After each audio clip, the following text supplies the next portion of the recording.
What is more dangerous, the evil Sith Lord who secretly undermines the democratic processes that guard the Republic, or his legions of blind and fanatic followers who completely ignore his most harmful and incompetent policies? Today we'll be taking a look at clone trooper CT-6922, otherwise known as Dogma. He is one of the best examples of what happens when one replaces their own identity with a political organization or movement. We first see Dogma fighting with the 501st during the Umbara arc. For those of you familiar with the Clone Wars, the Umbara arc was in many ways the toughest military campaign taken on by the 501st. Not only was Umbara a very hostile planet, the local fighters utilized unique tactics and technology never seen before by the Republic. It's in moments like this that a unit is truly tested and pushed to their limit. The landing operation on the planet goes off without too many problems, despite the fact that the landing zone is contested. A typical Anakin Skywalker style assault. Once the 501st have solidified their perimeter, Dogma comes and delivers a sit rep to his commander. All platoons have reported in, General. Get some rest. Thank you, sir. I'm fine. Notice Dogma's stance here. He is standing at attention, and I think he probably really wants to salute Anakin as well, but he knows better because the jungles surrounding their position are full of filthy Xenos.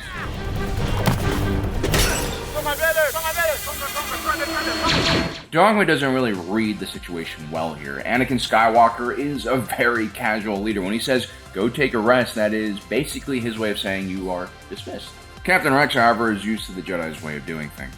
The General's giving you an order, Dogma. Of course, sir! He's wound tight, but he's loyal. He kind of reminds me of you. Maybe back in the day. So from this scene, we can already tell that Dogma is probably a very green soldier. He's not a part of the first generation of clones, which is Captain Rex's generation. He's also not with Fives and Echo's generation. He most likely belongs to Tup's generation, which would have been deployed in the last few years of the war. It's very common to see individuals like Dogma, fresh out of training and really fanatic about following every rule and regulation, because what else does he have? He doesn't have much experience. Now, before we continue, a quick word from our sponsor for today's video, ownersaber.com. This summer, they're giving you guys 40% off all of their lightsabers. This means everything in their Padawan saber collection, like the Last Brick Lego Blade, or the Dunamis, if you're looking for some cross-hilt action. It also means everything in the Master and Replica Saber collection as well is 40% off, including the Kyber Core Saber with its exposed Kyber Crystal slot, and the Huntsman, which is a circular blade guard popularized by the Inquisitors. Or maybe you just want to channel your inner Sailor Moon with the Moonlight Blade. There is nothing more masculine than defeating all of your foes while dressed like a Japanese schoolgirl. Check out these lightsabers and many more at ownersaber.com. We'll link the information in the description down below, and if you guys use my promo code EWOK, that's all caps, you'll get an additional $15 off. Thank you for your patience. On to the rest of the video. It's not uncommon to be eager to see combat for the first time, and in the clones' case, that sense of eagerness is heightened greatly. And that's because since birth, they've been told that their entire purpose in life was to be soldiers and to defend the Republic. And for 9 straight years, they practiced for a game that they eagerly awaited. I mean, imagine training to be a football player for almost a decade and never playing a real game, or even like a skirmish against another team at least once. Now, there's another clone trooper who's a lot like Dogma, at least early on, and that's Echo. He was completely over-prepared for his job and eager to do everything the right way. This is command. You must break through enemy lines and take the tower. Comlink, just relayed orders from... We all heard the orders, Echo! Stop calling me that! Stop repeating every order! He was always focused on reading the infantry manuals and brushing up on the regulations. You might confuse Echo as someone who is a blind follower, but I would argue the reason why we might assume this is because he had a really good commander in Anakin Skywalker. Despite being a bit too aggressive at times and forgetting that his men weren't superheroes like him, Anakin still deeply cared for his troopers, and he also led from the front. I would go as far to say Echo's trust in Anakin Skywalker is well-deserved. And that's because Anakin never really made his clones do things that were unethical, until maybe Order 66. But Dogma, during the Battle of Umbara, would transfer his loyalty for Anakin, which is a good thing, to someone he doesn't really know, which is Pong Krell. Pong Krell would arrive on Umbara shortly after the 501st lands, and he would replace Anakin as the Jedi is needed back on Coruscant. Now, a bit on Pong Krell. He was a successful Jedi commander, a fearsome basilisk who wielded 2 double-bladed lightsabers. Pong Krell was known for his fanatic focus on achieving a mission objective no matter how many lives are lost. He may have had some victories, but have you seen his casualty numbers? More troopers have been killed under his command than anyone else. He was also an individual who liked to follow protocol to the T. I find it very interesting, Captain, that you are able to recognize the value of honor for a clone. Stand at attention when I address you. This is something that Dogma would probably appreciate quite a lot, because he's inexperienced. Discipline in the military is extremely important. And while you're training, the emphasis placed on discipline is quite severe, so as to ensure when in the field, discipline doesn't need to be enforced because it becomes second nature. But being a good disciplinarian doesn't mean you're a good leader. I mean, just ask Herbert Sobel of Easy Company. And by all accounts, Pong Krell seems to be a person who is obsessed with the results and how fast he can get those results without really caring about the clones themselves. He actually lets it be known several times that he does not respect the clones and sees them as no better than a battle droid.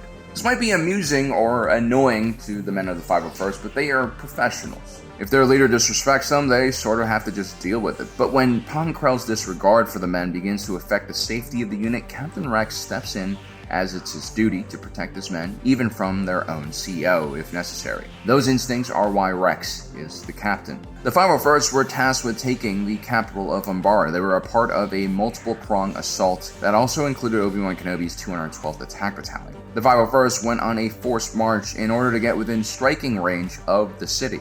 Now, the standard procedure for this kind of approach on a fortified city would be to send small reconnaissance parties out to feel out the enemy defenses so that you get a better sense of where they're strong and where they're weak. Once you figure out how the defenses are set up, you make an attack plan based on that data. This was the original plan that Anakin Skywalker set up, but Pong Krell disagrees with it. This battalion will take the main road straight to the capital. You will not stop, and you will not turn back regardless of the resistance you meet. We will attack them with all our troops, not some sneak attack with a few men. Captain Rex protests the order, but he ultimately understands that the chain of command is important during a battle, and there is a sense of urgency that the 501st needs to get their move on. So he goes with the plan for now. And to his credit, Rex volunteers to lead the frontal element of the 501st dangerous approach through the main road himself. Dogma is also with them, and although the majority of the clones in this unit disagree with this tactical move, Dogma seems to disagree with them. The General's new plan is reckless. You ever think that maybe the General knows what he is doing? Now, other clones try to ignore Dogma because, technically speaking, what he's saying is what they should all be saying, and a commanding officer is never going to, tell his men to be less obedient. I think his words really make the rest of the unit kind of uncomfortable and a bit guilty. And to Dogma's credit, he holds it together pretty well when Rex's squad inevitably runs into an ambush. Upon making contact with a much superior force, Rex gets his men to retreat back to Pong Krell's position, where he gets an earful for basically saving his unit. CT-7567, do you have a malfunction in your design? You've pulled your forces back from taking the capital city. The enemy now has control of this route. A normal rookie who experiences his first foobar order, which leads to an ambush, will awaken to the rude reality that his commanding officer might not exactly know what they're doing. The idea is really to respect the chain of command, but also question really dumb orders within reason. In many militaries, enlisted men are encouraged not to follow unlawful orders given to them by their commanding officer. Dogma doesn't seem to learn much from the incident, though. Either he's very resilient to the stresses of combat, or perhaps he's just unaware of the danger he just faced. Or more likely, Dogma is just blindly obedient. He places so much faith in his commander that, that faith becomes a part of his identity. It goes way beyond what the rest of the clones are willing to do for his commander. Now, when humans are very extreme like this is usually a sign of some kind of weakness or some kind of imbalance in their life. In this case, it might be a lack of self-identity. As we mentioned, Dogma is younger than some of the other clones. He might not be a complete rookie, but he's definitely not an experienced vet. We all need an identity, and even in the best of times, living without an identity can be really scary. But being thrown into a combat situation where death is hiding around every corner without a sense of self, well, that's absolutely terrifying. It might even freeze you and get you killed. Finding one's identity takes a lot of time. It takes a lot of maturity and introspection. And while in combat, you usually just don't have time for that kind of nonsense. Any thought that's not about keeping you alive is a distraction. And so one of the best ways to kind of distract yourself from all that fear and emotions building up inside of yourself is to have a deadly focus on one specific thing. And that eventually can become your identity, at least temporarily.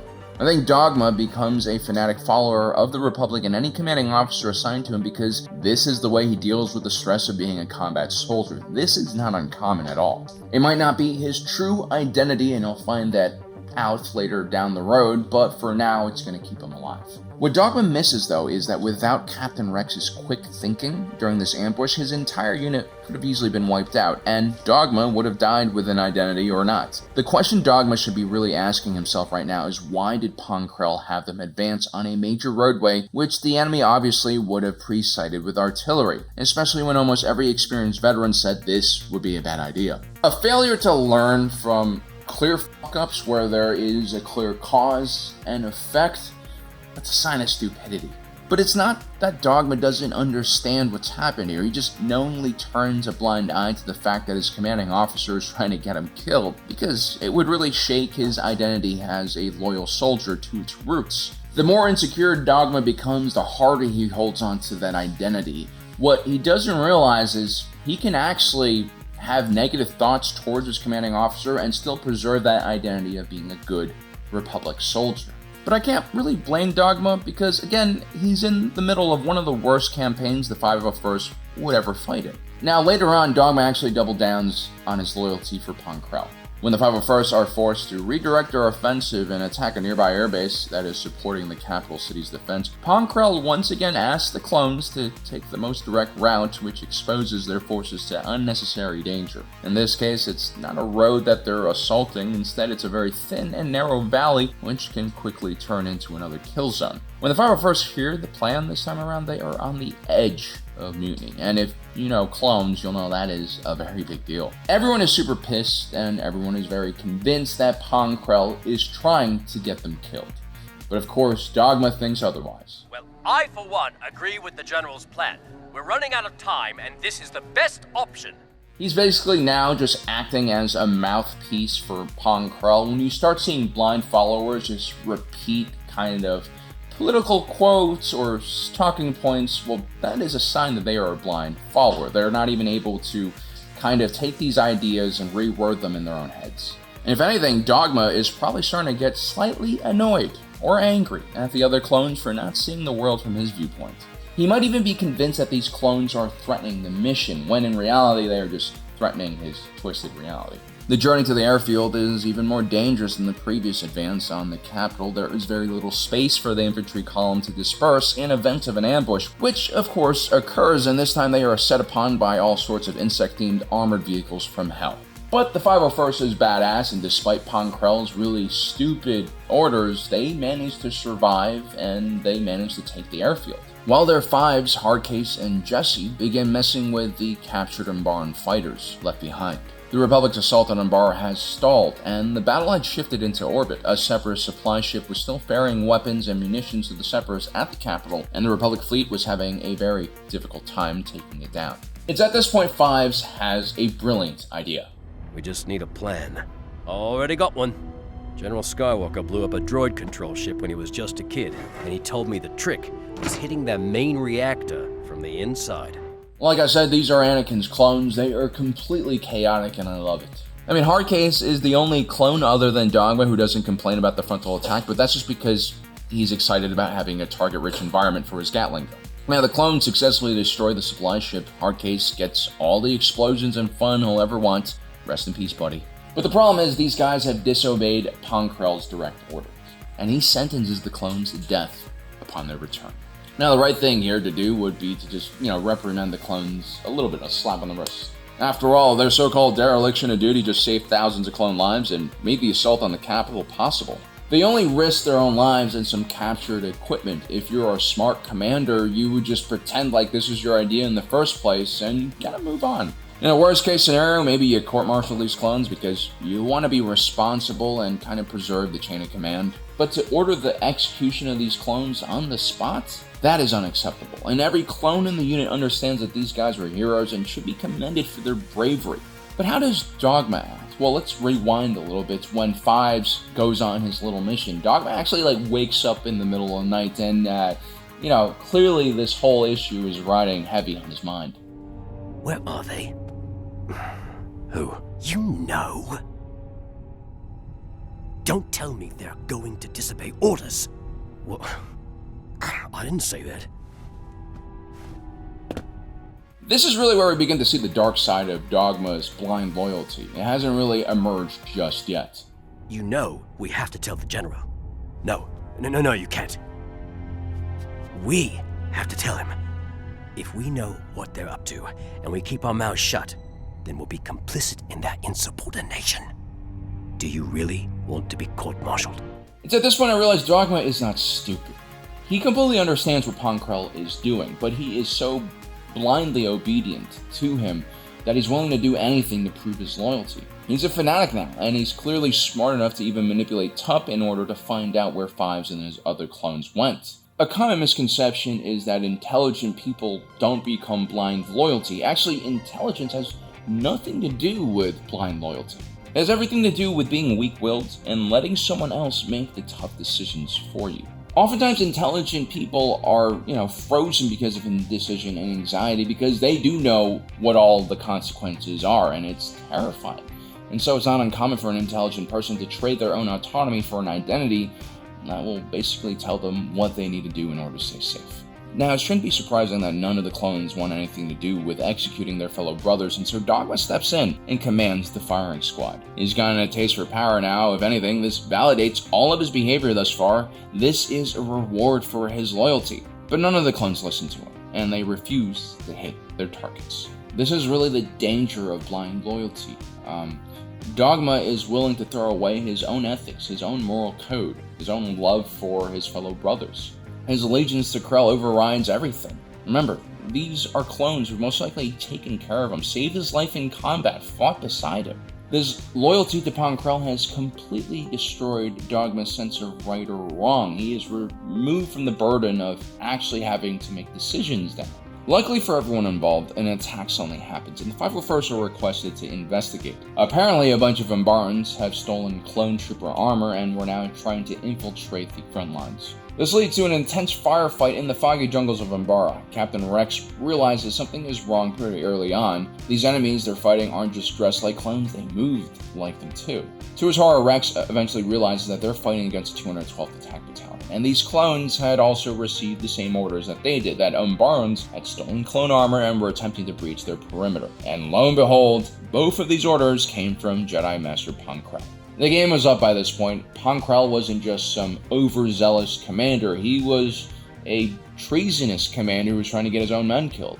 Rex decided to round up a posse to go after their general. Now, Dogma was also involved in the friendly fire incident, and even he was shocked by what happened.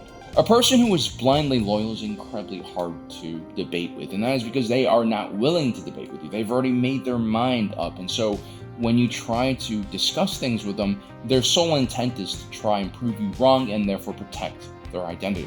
Hold it right there! Lower your weapon, Dogma. I can't do that, sir. That's an order. It's my duty. You're all traitors! Rex and the other clones have a lot of empathy for Dogma. They understand why he is this way. They came from the same cloning bats that he did, and they understand that the obedience is programmed into them. I used to believe that being a good soldier meant doing everything they told you. That's how they engineered us. But we're not droids. We're not programmed. You have to learn to make your own decisions. Dogma, don't do it. To develop such a nuanced view of the situation is something I've always found remarkable about the clones. They are very resilient, and they truly do understand who they are as human beings. Even when the pillars that guard their identity are taken down one at a time, individuals like Captain Rex stay true until the very end. Dogma's increased aggression and erratic behavior here is a sign that he is going through an internal struggle. The only way to really free a person who's blindly loyal is a true act of liberation, and in Dogma's case, that is delivered to him by Pong Krell himself. Locked up in a cell right next to the General, Dogma is front and center when Pong Krell reveals his actual intent. After I've succeeded in driving the Republic from Umbara, the Count will reward my actions and make me his new apprentice. How could you do this? You had my trust, my loyalty. I followed all of your orders, and you made me kill my brothers! It's at this point we should allow ourselves to have a little bit of empathy for the blind follower. Yes, they might be intellectually lazy, they might have poor judgment, they might have given up their autonomy in exchange for a cheap identity. But oftentimes, the blind follower is usually the biggest victim to the authoritarian or dictator they're following. That's because you were the biggest fool of them all, Dogma. I counted on blind loyalty like yours to make my plan succeed. When the spell of blind allegiance is broken, it's like a splash of cold water on the face. It can be devastating. The individual realizes all of the terrible things he's done in the name of that blind allegiance, and a person can mentally have a breakdown, or they can flip to the other extreme, and Dogma is clearly in the latter here. Eventually, you'll have to do the right thing.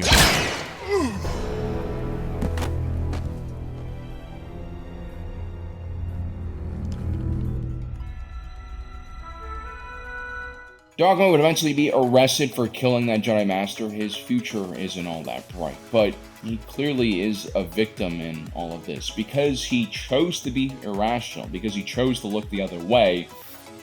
This is where his actions would lead him. Now, I personally believe that people who are blindly loyal and fanatic are equally as dangerous as the malicious actors who usually lead these movements, and that is because without the blindly loyal, without the stupid, these malicious actors would never gain a following in the first place. I hope this video gives you guys a little bit more insight on the dangers of being a political novice and entering the political realm without really understanding what your own identity is. I hope you guys enjoyed today's episode. Don't forget to subscribe and hit that notification button down below so you don't miss out on the rest of our awesome content.